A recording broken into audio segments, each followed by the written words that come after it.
It's Silly here with the Transgirl CNC, where we talk about comics, cartoons, and other awesome nerd shit.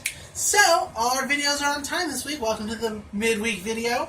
And I'm super happy about that because, like I said, last week was just crazy, and things just got pushed all out of order. And so I do apologize for that, but I'm glad we're back on time. So why don't we celebrate this by continuing our magical girl discussion, kind of, from last video. And the reason we're doing that is because I picked up something recently that is super cool and is kind of like the answer to what I was talking about in our last video, where I said that I wanted to see more cute magical girl stories, sort of the way the genre started. And I am so excited to announce that there is a cute magical girl story out right now. It is Captor Sakura, clear card, from Clamp. It's being, released by Kodansha Comics, but the production house is Clamp, which is great in and of itself because I thought they were a defunct manga house, but apparently they're still making stuff, or they're starting to make stuff again. I'm not sure which it is, and all that matters is that they're back. I really love their stuff. So, there's that. Now, in one of my suggestion videos, I did make the suggestion that you should pick this up when it comes out, especially if you had seen or read the original story. Of course, it had its own anime. This has its own anime adaptation as well that is coming out, so, check that out. It's on Crunchyroll. I'm always talking about Crunchyroll, but it's like, you'd think they'd sponsor me, but I'm just not big enough for that, obviously. So, there's that. Not a big deal. But, yeah, so if you read or saw the original manga, then you know exactly what you're kind of getting into, because this takes place right after the original story ends. It's like, boom, picks up right where it left off, and I really do appreciate and enjoy that. There's a little bit of a time skip at the end of the original anyway, but that's not the point I'm getting at. Just like, it feels like we're walking right back into this world, right where we last left it, and so it doesn't feel like anything's changed, so that's nice. Now, I do want to say that the original series did have some issues, just societal issues in general. They had 4th graders, because Sakura Kinamino, who's the main character in the original, was a 4th grader, and then she's a middle schooler, and hopefully, whatever, I don't know, hopefully they don't do the same kind of stuff, but it is a different time, and we are better about that sort of thing. But in the original, it did have kind of problem with 4th graders wanting to have relationships or be in relationships with high schoolers or adults. In particular, Sakura has a friend who was, or might even still be in, a relationship with a teacher. I want to remind you that these people were 4th graders when this happened, and it was a relationship that lasted the entire span of the manga, and it was kind of creepy. He never, kissed her or, anything like that. It's just kind of, but he definitely returned her feelings. There was, no question about that, so that was really weird.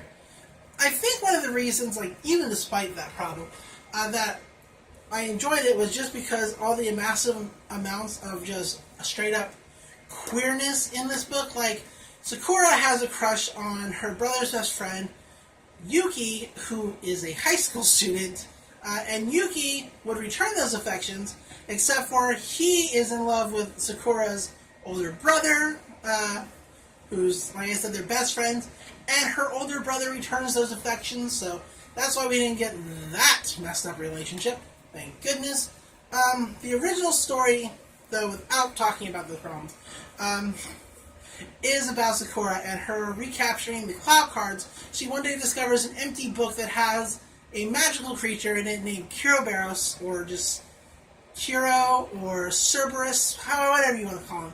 And he's the guardian of the sun for the cloud cards. And he's like, yeah, let me just show you the cloud cards. And he opens the book, and there are no cloud cards in the book, so he realizes that they're all missing, and it's up to her to gather them. Now, she does eventually gather them and, bring them unto herself. It turns out that Yuki, her brother's best friend, is actually the guardian of the moon for the cards known as Yue, and he puts her through a test to make sure she's worthy, and it turns out that of course she's worthy because it's a fun, cute story with problems.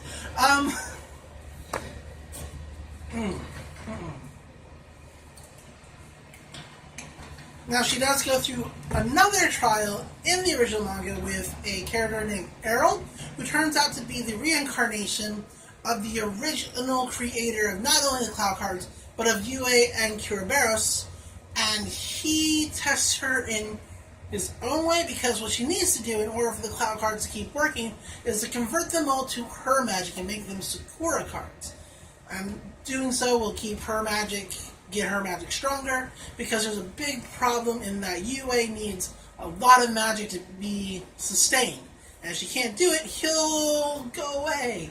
He'll not exist anymore. Neither will Yuki, and it's a huge problem, but it does get solved in a way. I'm trying to give you like the bare bones of it because I do want you to go read it because it is a good story. And she does get through these trials, because of course she does, because if she didn't, there wouldn't be a continuation, obviously.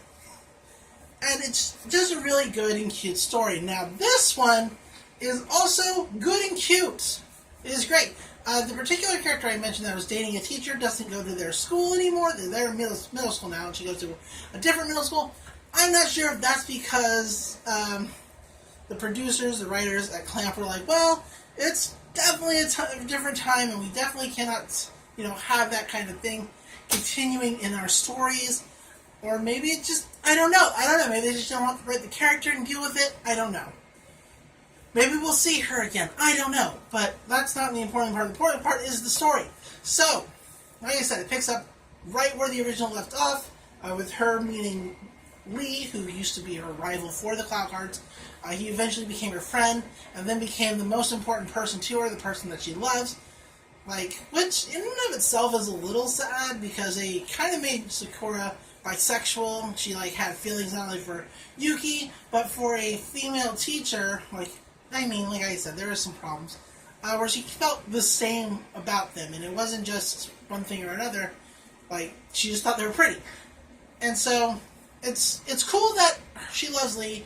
I'm not saying it's not. I just she has a best friend named Tomoyo who's totally head over heels for her, and she would do anything for Sakura, and it's kind of sad to watch Tomoyo pine over Sakura and those feelings not get returned in that way, but that's what unrequited love is. So there is a rumor that she's going to get a girlfriend in, not Sakura, but Tomoyo. Tomoyo will get a girlfriend in this series, and so I'm really hoping that that's the case, because that would make me so happy.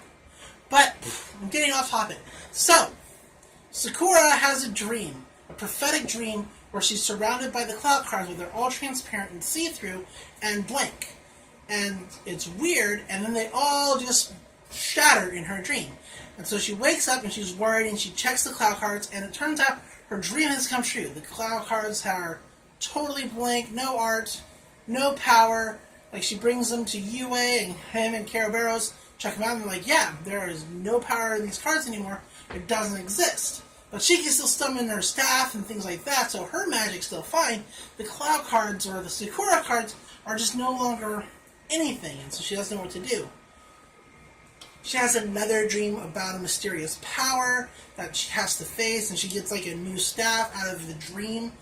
And she starts collecting new cards that are transparent, but also have designs and powers behind them. They also have different names than the original Sakura, the Cloud Cards, or the Sakura cards.